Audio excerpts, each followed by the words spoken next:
mendamping anak itu bukan hal yang mudah. Tapi ketika kita sudah menjadi teman buat mereka, kita menjadi sahabat, dan saya pikir itu akan menjadi sangat mudah ketika kita bisa protection dari awal ya, preventive action mungkin ya yang lebih harus kita lakukan sebagai orang tua. Cintai anak-anak, dampingi dan jadilah sahabat buat anak-anak kita.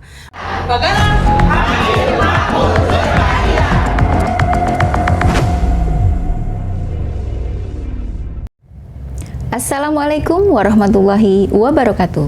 Salam kemanusiaan, salam Bagana. Sahabat Bagana dimanapun Anda berada, kita kembali jumpa di studio Bagana di Menara 165 bersama saya, Nita Gustin Rahman. Saat ini kita berjumpa dalam rubrik Suara Perempuan Bagana. Dari hati perempuan, untuk kemanusiaan, salam Bagana.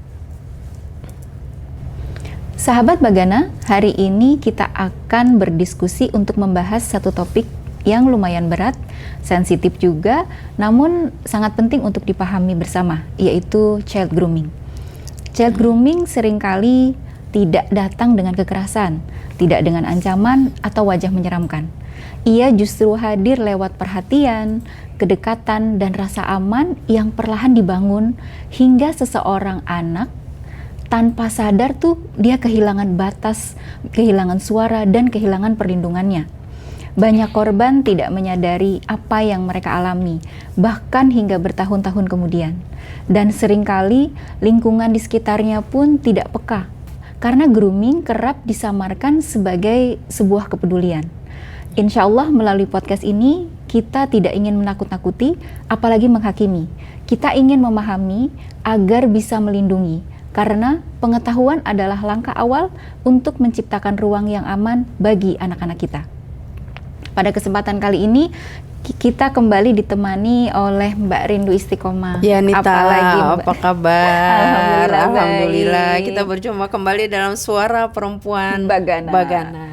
Tetap dengan perempuan harus bahagia. Harus bahagia, betul. Jangan lupa bahagia. Betul. Kali ini kita mau ngebahas child grooming nih, Mbak. Siap. Kan lagi happening banget ya. Dengan kan, kejadian betul, salah satu artis Indonesia. Tapi kan kita jadi terbuka ya dengan adanya kasus itu. Nah, sekarang nih untuk edukasi juga, apa nih Mbak arti atau pengertian ya dari child grooming itu? Gitu. Child grooming sebenarnya salah satu tindak kejahatan yang terstruktur oleh manusia dewasa kepada anak-anak. Jadi kenapa ini sepertinya Mbak Nita bilang di pembukaan tadi bahwa ini memang terlihat samar, karena yang dia berikan adalah kepedulian, kasih sayang, seperti layaknya orang dewasa kepada anak-anak. Tetapi di balik itu adalah ada manipulasi-manipulasi yang sudah dia susun, karena ketika anak-anak ini sudah sayang, sudah peduli, sudah merasa nyaman, nah itu yang dia bangun. Abis itu dia akan melakukan manipulatif. Artinya ketika si anak ini sudah masuk ke dalam perangkap dia akan dengan sangat ikhlas dan mudah untuk dimanipulasi, untuk apa yang si pelaku katakan dia akan ikut, apa yang pelaku inginkan akan dia lakukan gitu. Karena yang ada di hati dia adalah orang ini peduli. Ya kan, orang ini penuh kasih sayang, orang ini melindungi dia, orang ini memberikan rasa nyaman. Justru itulah yang begitu sangat berbahayanya child grooming ini. Dan dari kasus artis kemarin kita benar-benar terbuka ya Mbak, bahwa kita ini sebagai orang tua dan kita punya anak yang perempuan lah ya, dalam hal ini yang harus kita lindungi banget nih anak-anak perempuan kita. Ketika child grooming kan sebelumnya kayak nggak pernah kedengeran gitu ya, ada kejahatan yang saya sering dengar itu justru pedofil ya Mbak. Pedofil. Nah itu betul. Bedanya tuh gimana tuh Mbak sebenarnya? Kalau pedofil itu kan mungkin bagian dari psikologis yang penyakit psikologis yang dia tuh tidak terstruktur. Artinya memang dia punya satu keinginan untuk pedofil, dia lakukan, habis itu selesai. Ya, tapi kalau child groom ini adalah dia kayak tertata rapi. Dia incar dulu korbannya, dia dekati dulu dengan cara yang terstruktur, natural, memberikan rasa nyaman dan sebagainya. Habis itu dia, dan manipulasinya itu pun juga bertahap. Makanya child groom itu sampai terjadi bertahun-tahun. Kalau pedofil kan mungkin habis itu kejadian dia kasih uang sesaat beres, dia pikir nggak akan ada apa-apa lagi. Besok dia akan datang dengan korban yang berbeda. Kalau child groom ini dia akan ada satu korban yang memang sudah dia incer lah ya bahasanya, bahwa ini akan jadi milik dia, bahwa ini akan dia bisa atur, bahwa ini akan dia bisa seperti yang dia mau lah. Itu mungkin bedanya pedofil dengan child groom. Dan yang ini selama ini yang kita dengar kan adalah pelecehan gitu ya, pelecehan fisik tadi terhadap anak-anak perempuan.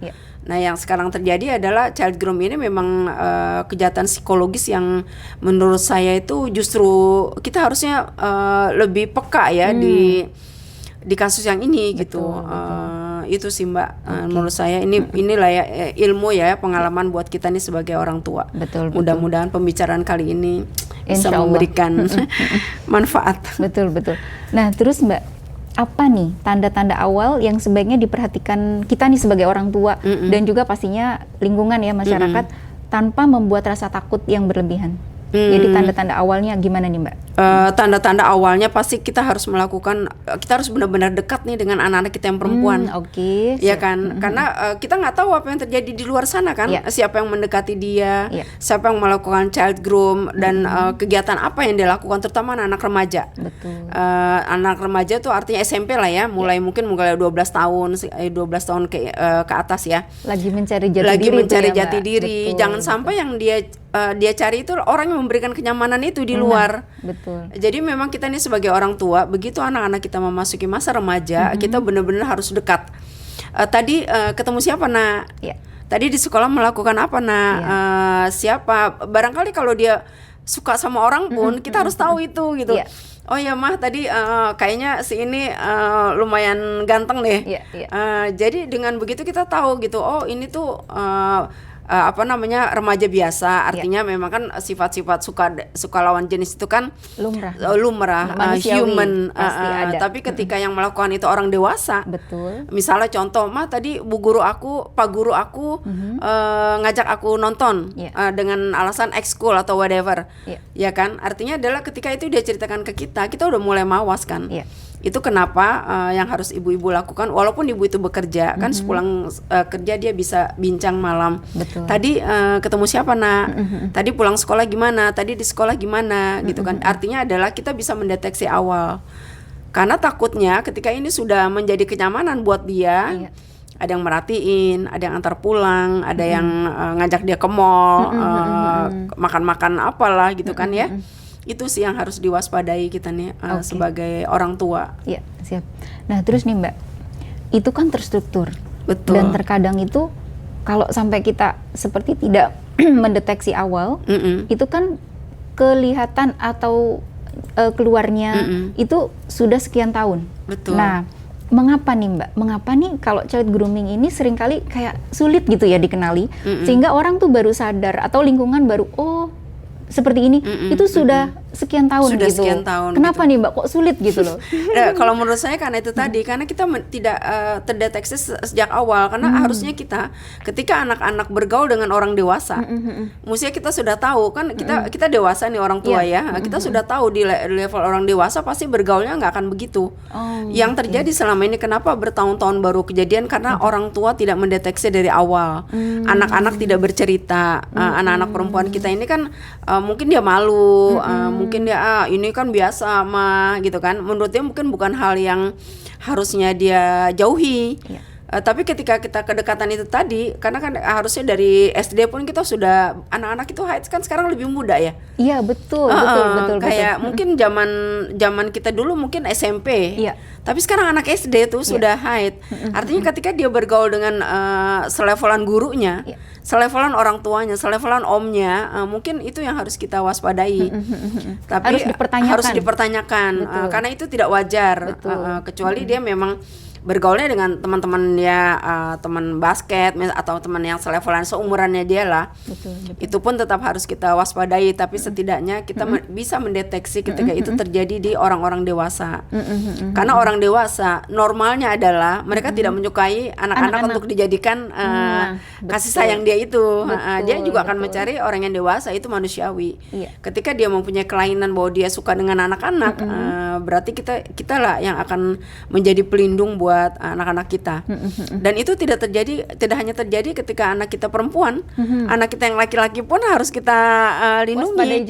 Waspadai juga karena sekarang tuh banyak yang kejahatan laki dengan laki-laki gitu kan. Artinya betul. Perlu juga diwaspadai bahwa ketika dia terlalu bermain lama, bermain intens dengan sesama gitu kan, kita harusnya udah waspada ya.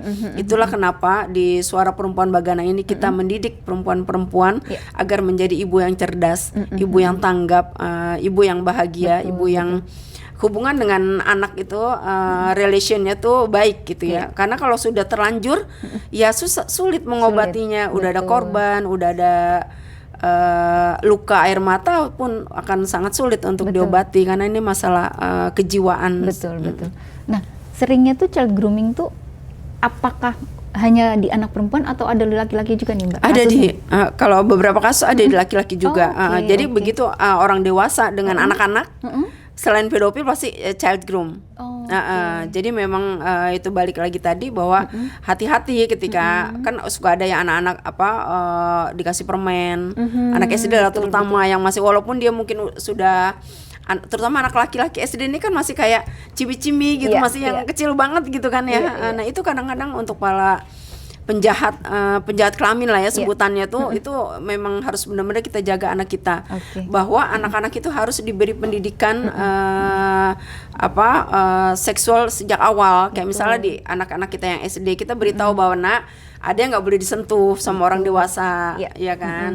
Nah ada yang nggak boleh di kiss walaupun cuman nggak bisa itu nggak boleh kecuali mama sama papa kayak gitu kan. Jadi memang kita benar-benar harus berada di dunianya anak-anak. Ketika kita mundur sedikit aja udah ada yang maju nih mendekati anak-anak. Menempatkan posisi kita, mengambil posisi kita. Betul, Mbak. Itulah yang kita khawatirkan ya. Betul. Secara umum nih Mbak, dampak apa yang bisa dialami ketika nih anak sudah menjadi korban grooming?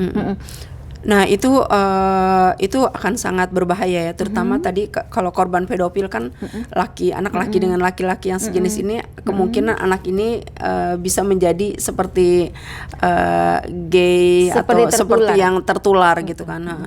Tapi ketika ini terjadi pada laki-laki dengan anak perempuan, itu secara psikologis dia kan dia tidak bisa lagi, dia merasa dia benci dengan diri dia. Kenapa dia bisa jadi korban? Semua korban akan merasa psikologis dia sangat terhantam bahwa dia tidak lagi seperti teman-temannya, bahwa dia sekarang sudah berbeda, bahwa dia sekarang sudah dunianya sudah hancur. Nah jadi akan sangat panjang pengobatannya itu untuk para korban yang sudah sudah menjadi korban bertahun-tahun, karena kan child grooming kan masalahnya ada masa yang dia ini kan, berarti kalau dia masanya adalah 5 tahun, berarti ngebetulinnya mungkin bisa jadi 10 tahun untuk membangun lagi rasa percaya diri dia, membangun lagi bahwa yang kemarin adalah musibah tidak akan terjadi lagi, ada orang tua yang akan melindungi kamu dan sebagainya. Jadi jangan sampai itu terjadi. Kita seharusnya sudah ada di posisi yang melindungi, bukan mengobati. Kalau sudah terjadi berarti kan kita posisinya mengobati. Nah, mengobati pasti akan lebih lama. Walaupun sekarang pasti akan bisa sembuh. Karena kan hidup anak-anak ini masih panjang. Kita bisa memulai lagi dari nol, kita betulin lagi semua, kita bahagia lagi seperti kemarin. Dan itu peran orang tua sangat-sangat dibutuhkan. Betul. Nah, apa nih Mbak, hal yang kita nih sebagai orang tua nih yang harus kita ubah untuk memperkecil atau mencegah nih kejadian child grooming. Tapi yang terpenting nih ya Mbak, yang terpenting pesannya nih, pesan untuk orang tua, kita nih sebagai orang tua dan juga pesan untuk lingkungan, agar kita lebih aware atau lebih peduli untuk melindungi anak kita dari korban-korban yang sudah ada nih sekarang nih, dari korban child grooming lah. Betul. Tanggung jawab anak ini kan ada di orang tua. Iya kan? Betul. Artinya adalah apa yang para orang tua ini harus lakukan adalah melihat dengan siapa anak-anak kita ini bergaul. Benar-benar kita masuk ke dunianya dia. Benar-benar kalau perlu kita nanti mau pergi ya sama si A. Kalau perlu kita berada di situ gitu. Kita bisa lihat dia bergaulnya dengan siapa, cara bergaulnya. Memang menjadi mendamping anak itu bukan hal yang mudah. Tapi ketika kita sudah menjadi teman buat mereka, kita menjadi sahabat, dan saya pikir itu akan menjadi sangat mudah ketika kita bisa protection dari awal ya, preventive action mungkin ya yang lebih harus kita lakukan sebagai orang tua. Jadi kalau ada satu kata buat orang tua hari ini, cintai anak-anak, dampingi dan jadilah sahabat buat anak-anak kita, baik anak laki-laki kita maupun anak perempuan kita. Betul. Karena dengan menjadi sahabat kita benar-benar akan menjadi sandaran dan itu bahagianya luar biasa untuk kedua belah pihak. Betul. Setuju sekali Mbak. Pesan yang sangat luar biasa ya untuk kita para orang tua. Berhubung waktu yang sudah membatasi Mbak, kita sudahi dulu. Oke, insya Allah lain kali kita ketemu kembali. Amin, insya Allah.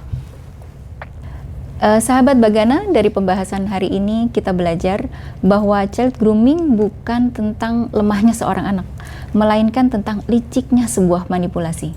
Anak-anak tidak gagal melindungi diri mereka, tapi kitalah orang dewasa yang punya tanggung jawab untuk menciptakan ruang aman, mendengar tanpa menghakimi, dan percaya ketika mereka berani bersuara. Grooming tumbuh diam, tetapi ia bisa dihentikan dengan kesadaran, keberanian, dan juga empati. Semoga podcast ini menjadi pengingat bahwa melindungi anak bukan hanya tugas keluarga, tetapi tanggung jawab kita bersama sebagai masyarakat. Terima kasih telah mendengarkan dengan hati. Insya Allah kita akan berjumpa di lain kesempatan. Demikian yang bisa kami infokan. Wabillahi taufik wal hidayah. Wassalamualaikum warahmatullahi wabarakatuh. Dari hati perempuan untuk kemanusiaan, salam Bagana.